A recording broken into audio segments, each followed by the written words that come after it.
അവിടെ സേഫ് ആണല്ലോ അല്ലേ? ഇതുവരെ ഇസ്രായേൽ മലയാളികൾ സേഫ് ആണ്. നമ്മൾ കേൾക്കുന്ന വാർത്തകൾ ഇസ്രായേലിലേക്ക് വലിയ രീതിയിലുള്ള ബോംബാക്രമണങ്ങളും അതുപോലെ ഷെല്ലാക്രമണമൊക്കെ നടക്കുന്നുണ്ട് എന്നൊക്കെയാണ് കേൾക്കുന്നത്. എന്താണ് ഇതിന്റെ വസ്തുത? അത് കേൾക്കുന്ന വാർത്തകൾ മാത്രമാണ്. അതായത് ചാനലിന്റെ ഹിഡൻ അജണ്ടകളിൽ നിന്നുകൊണ്ട് മുന്നിൽ നിന്ന് വായിക്കുന്നവർ അവരുടെ ചാനലിന് വേണ്ടിയും അവരുടെ ചാനലിന്റെ റേറ്റിംഗിന് വേണ്ടിയും ചില വർഗീയ തീവ്രവാദ സംഘടനകളെ അവർക്കൊന്ന് സൂചിപ്പിച്ച് നിർത്താൻ വേണ്ടി വായിക്കുന്നു എന്ന് മാത്രമേ ഉള്ളൂ. അതൊന്നും കണ്ട് ഒരു മലയാളികളും അല്ലെങ്കിൽ ഇസ്രായേൽ മലയാളികൾ മാത്രമല്ല, ഇപ്പൊ ഇസ്രായേലിൽ മാത്രമല്ല മലയാളികൾ ജോലി ചെയ്യുന്നത് ഇറാനിലുമുണ്ട്. അതുകൊണ്ട് തന്നെ ഇസ്രായേലിലെയും ഇറാനിലെയും മലയാളികളെല്ലാം സുരക്ഷിതരായിട്ടിരിക്കട്ടെ. അവരുടെ മാതാപിതാക്കൾ കേരളത്തിലെ വാർത്തകൾ കണ്ട് വാർത്തകളുടെ വായന കണ്ടും ട്യൂണ് കണ്ടും സങ്കടപ്പെടേണ്ട. പക്ഷെ എപ്പോഴും പറയാറുള്ളത് പോലെ ഇതുവരെ സുരക്ഷിതരാണ് എന്നത് ഞങ്ങൾക്കും ഇസ്രായേലിനും ഞങ്ങൾ കൊടുക്കുന്ന ഒരു കോൺഫിഡൻസ് ആണ്, ഞങ്ങൾക്ക് കിട്ടുന്ന ഒരു കോൺഫിഡൻസ് ആണ്. ഓരോ മിസൈലുകൾ വരുമ്പോഴും നമുക്ക് അത് ഇസ്രായേൽ തടുക്കും എന്നത് അത് കാലങ്ങളുടെ ചരിത്രമാണ്. അതിലേതെങ്കിലും ഒന്ന് മിസ്റ്റേക്ക് പറ്റുക, അത് മനുഷ്യന് തെറ്റ് പറ്റാം, അതുപോലെ ടെക്നിക്കൽ വശപരമായും നമുക്ക് തെറ്റുകൾ പറ്റാം, അല്ലെങ്കിൽ എല്ലാം പരിപൂർണരായിട്ട് മനുഷ്യരോ അല്ലെങ്കിൽ ഒരു ടെക്നോളജിയോ ഇല്ലതാനും. അങ്ങനെയായിരുന്നെങ്കിൽ എയർ ഇന്ത്യ പോലുള്ള വിമാനം ഇന്ന് ഇത്രയും ഒരു ദുരവസ്ഥയിലേക്ക്, ഇത്രയും മരണത്തിലേക്ക് കൊണ്ടുപോകുകയില്ലായിരുന്നല്ലോ. അതുകൊണ്ട് തന്നെ നമ്മൾ കുറ്റം പറയുന്നത് ആരെയാണ്? ഇസ്രയേലിൽ ഒരു മിസൈല് വീഴുമ്പോൾ അയ്യോ ഇസ്രയേൽ ഇത്രയും ടെക്നോളജി പരമായിട്ട് ഉയർന്നു നിൽക്കുന്ന ഒരു രാജ്യത്ത് ഇറാൻ പതിപ്പിച്ചല്ലോ, അല്ലെങ്കിൽ ഹിസ്ബുള്ള അല്ലെങ്കിൽ ഹമാസ് കൊണ്ട് ഇട്ടല്ലോ എന്നാണ് പറയുന്നത്. എന്നാൽ അതിന്റെ പിന്നിൽ എന്താണ് ആരും ചിന്തിക്കുന്നില്ല. ആ ഒരു ചിന്തയാണ് എല്ലാ ചാനലുകാർക്കും വേണ്ടത്, അല്ലെങ്കിൽ എല്ലാ മീഡിയാസിനും വേണ്ടത്. അതുകൊണ്ട് ഇസ്രയേൽ കത്തി നശിച്ചു, ഇസ്രയേൽ ഇതാ തകരാൻ പോകുന്നു എന്നുള്ള വാർത്തകൾ കൊടുക്കുന്ന ചാനൽ അവരുടെ മനസാക്ഷിയോട് ചോദിക്കുക, അവർ കൊടുക്കുന്ന വാർത്തകളുടെ സത്യാവസ്ഥ എന്താണ് എന്ന്. തീർച്ചയായിട്ടും നെതന്യാഹു ഒളിച്ചോടി ഗ്രീസിൽ പൊങ്ങിയിട്ടുണ്ട് തുടങ്ങിയ കാര്യങ്ങളൊക്കെ തന്നെയാണ് മാധ്യമങ്ങൾ പലപ്പോഴും റിപ്പോർട്ട് ചെയ്തിട്ടുള്ളത്. വലിയൊരു ഇസ്രായേൽ വിരുദ്ധത കൊണ്ടാണ് ഇങ്ങനെ ഒരു വാർത്തകൾ സൃഷ്ടിക്കപ്പെടുന്നത് എന്നാണോ പറഞ്ഞു വരുന്നത്? അല്ല, എന്തുകൊണ്ടാണ് സാധാരണ കേരളത്തിൽ അക്രമ രാഷ്ട്രീയ കൊലപാതകങ്ങളും കേരളത്തിലെ പല ചർച്ചകളും കേരളത്തിൽ മാത്രം ഒതുങ്ങുകയും എന്നാൽ ഈ ചർച്ചയൊന്നും ഇസ്രയേലിന്റെ മീഡിയയിലേക്ക് വരുന്നില്ല. എന്നാൽ ഇസ്രയേൽ ഒന്ന് അനങ്ങിയാൽ ലോകരാജ്യങ്ങൾ മുഴുവൻ ചർച്ച ചെയ്യുകയും പ്രത്യേകിച്ച് ഇന്ത്യ മറ്റ് സംസ്ഥാനങ്ങളെക്കാൾ എടുത്തു പറയുന്ന ഒരു കാര്യമാണ്, മറ്റ് തമിഴ്നാട് തൊട്ട് അങ്ങോട്ടുള്ള സംസ്ഥാനങ്ങളെക്കാൾ എന്തുകൊണ്ടാണ് കേരളം ഇത്രയേറെ ഇസ്രയേലിനെ വെറുക്കുന്നത് എന്ന് ചോദിച്ചാൽ അതിന്റെ പിന്നിൽ ഒരു തീവ്രമായിട്ടുള്ള മത തീവ്ര ചിന്ത മാത്രമാണ്. അതിന്റെ പിന്നിൽ കസേരയാണ്, വോട്ട് ബാങ്ക് രാഷ്ട്രീയമാണ് എന്ന് തിരിച്ചറിയുമ്പോഴാണ് ഇതിന്റെ എന്തുകൊണ്ടാണ് ഇത്രയേറെ ചർച്ചയിലേക്ക് ഇസ്രായേൽ വരുന്നത് നമ്മൾ ചിന്തിക്കേണ്ടതുള്ളൂ. ഇപ്പോൾ ആദ്യം സൂചിപ്പിച്ചതുപോലെ നെതന്യാഹു ഒളിച്ചോടി എന്ന ഒരു വാർത്ത, അല്ലെങ്കിൽ ലണ്ടനിലോ ഏജൻസിലോ ഒക്കെ ഒളിച്ചോടി എന്നൊരു വാർത്ത കൊടുത്ത ചാനലിന്റെ പേര് ഞാൻ പറയുന്നില്ല, കാരണം അതത്ര നല്ലതായിട്ട് തോന്നുന്നില്ല. അത്ര പോലും എനിക്ക് ആ ചാനലിന് എന്റെ വാഗൊണ്ട് ആ പേര് പറയാനുള്ള യോഗ്യതയില്ല എന്ന് വിശ്വസിക്കുന്ന ഒരാളാണ്. എങ്കിലും ഞാൻ പറയുകയാണ്, നെതന്യാഹുവിന്റെ ചരിത്രം നെതന്യാഹു ഇന്നലെ മുളച്ച ഒരു കൂണല്ല. നെതന്യാഹു ത്യാഗം കൊണ്ടും സഹോദരന്റെ വിയോഗം കൊണ്ടും ഒക്കെയും രാജ്യത്തിന് വേണ്ടി, രാജ്യത്തിന്റെ സൈനിക നീക്കങ്ങൾക്ക് ഏറ്റവും കൂടുതൽ മുൻപന്തി നിന്നിട്ടുള്ള ഒരു കുടുംബമാണ് ബെഞ്ചമിൻ നെതന്യാഹുവിന്റെ കുടുംബം.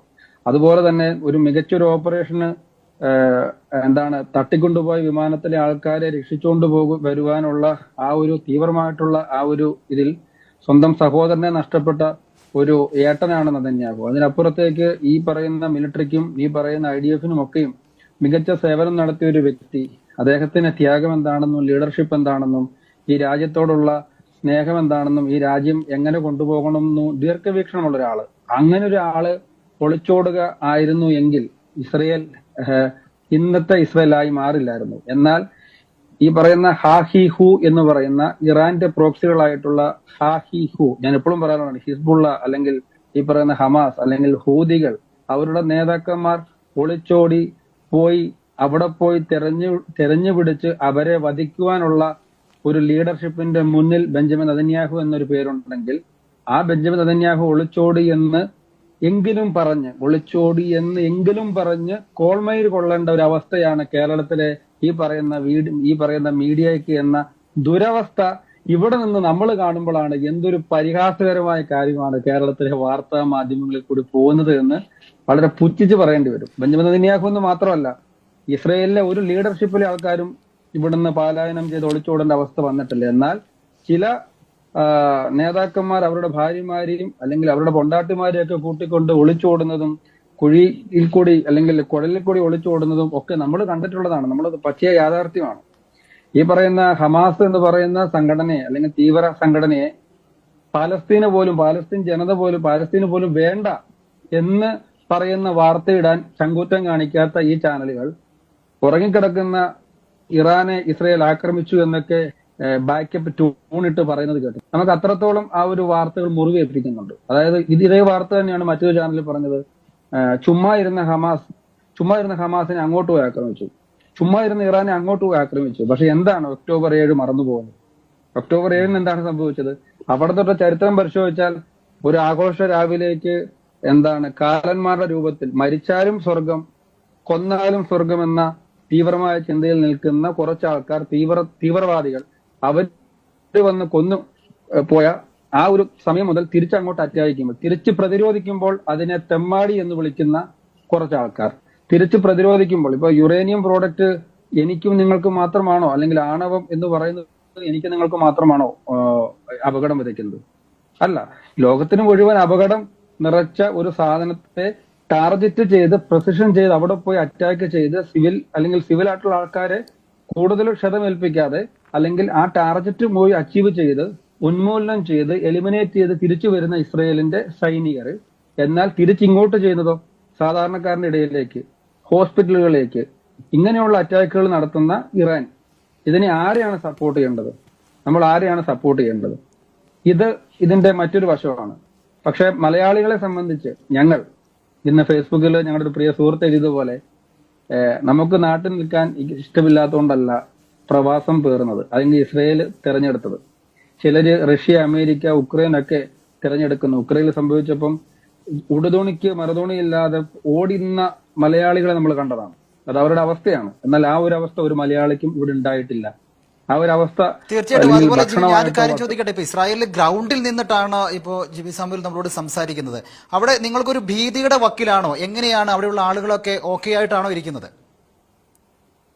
തീർച്ചയായിട്ടും ഞാൻ ഇന്ന് സംസാരിക്കുമ്പോൾ ഏകദേശം ഒരു 20 കിലോമീറ്റർ ഞാൻ ഇസ്രായേലിൽ ട്രാവൽ ചെയ്ത് നിൽക്കുന്ന ഒരാളാണ്. അതായത് നെസ്യോന ടു റഹോവത്ത് ടു ടെല്ലവീവ് ഏരിയ മുഴുവൻ ഞാൻ ട്രാവൽ ചെയ്ത് ഞാനൊരു ലൈവും ഫേസ്ബുക്കിൽ ഇട്ടായിരുന്നു. അതായത് എന്തുകൊണ്ടാണ് അങ്ങനെ ചെയ്യേണ്ടി വന്നതെന്ന് വെച്ചാൽ, ഇസ്രായേൽ കത്തി നശിക്കുന്നു എന്നൊരു വാർത്ത, അല്ലെങ്കിൽ ഇസ്രായേൽ കത്തി അമരുകയാണ് എന്നൊരു വാർത്ത, അതിന്റെ സത്യാവസ്ഥ മനസ്സിലാക്കാതെ കൊടുക്കുമ്പോൾ തീർച്ചയായിട്ടും ഒരു ലൈവ് പച്ചയ്ക്ക് നിന്ന് ചെയ്ത ഒരാളാണ് ഞാൻ പറയുന്നത് ഗ്രൗണ്ടിൽ തന്നെയാണ് ഞങ്ങൾക്ക് ആകെ ഉള്ള ഒരു സേഫ്റ്റി റൂമും ഞങ്ങളുടെ ഫോണിൽ വരുന്ന ഒരു അലേർട്ടും പിന്നെ ഞങ്ങളുടെ ഈ ഫാമിലിയും അതോടൊപ്പം ഞങ്ങൾക്ക് മുന്നേ ഇവിടെ ജോലി ചെയ്തിട്ടുള്ള ഞങ്ങളുടെ സഹപ്രവർത്തകരും ഞങ്ങളോടൊപ്പം ജോലി ചെയ്യുന്ന സഹപ്രവർത്തകരും ഒക്കെ ഞങ്ങൾക്ക് നൽകുന്ന ആത്മവിശ്വാസവും അതോടൊപ്പം ഞങ്ങളുടെ ഫാമിലി, ഞങ്ങളുടെ കുടുംബം, അതിന് നമ്മൾ ഒരിക്കലും ഞങ്ങളുടെ കുടുംബം ഞങ്ങൾക്ക് നൽകുന്ന ഒരു സപ്പോർട്ട്, ഇതിനപ്പുറത്തേക്ക് ആ ഒരു ഗ്രൗണ്ടിൽ നിന്നുകൊണ്ട് മാത്രമാണ് സംസാരിക്കുന്നത്.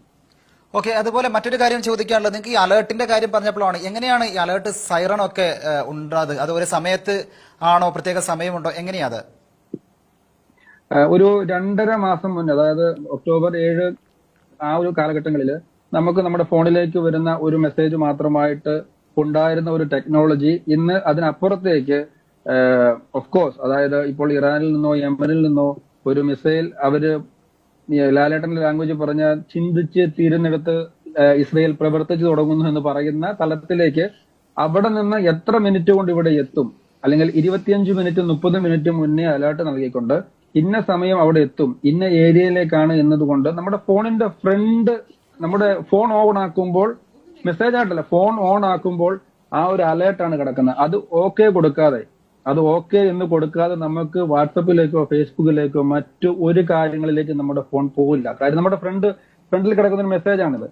ഞാൻ ചോദിക്കുന്നത്, നമ്മുടെ കേരളത്തിൽ ഒരു സിം എടുക്കണമെന്നുണ്ടെങ്കിൽ നമുക്ക് അടിയാധാരം തൊട്ട് ആധാരം തൊട്ട് എല്ലാം കൊടുക്കണം, നമ്മൾ തമ്പനിൽ ഉൾപ്പെടെ എല്ലാം കൊടുക്കണം. പക്ഷേ ഞാൻ ഇത്രയും പറയാൻ കാര്യം, നമുക്ക് ഇവിടെ എത്ര സിം വേണമെങ്കിൽ കിട്ടും.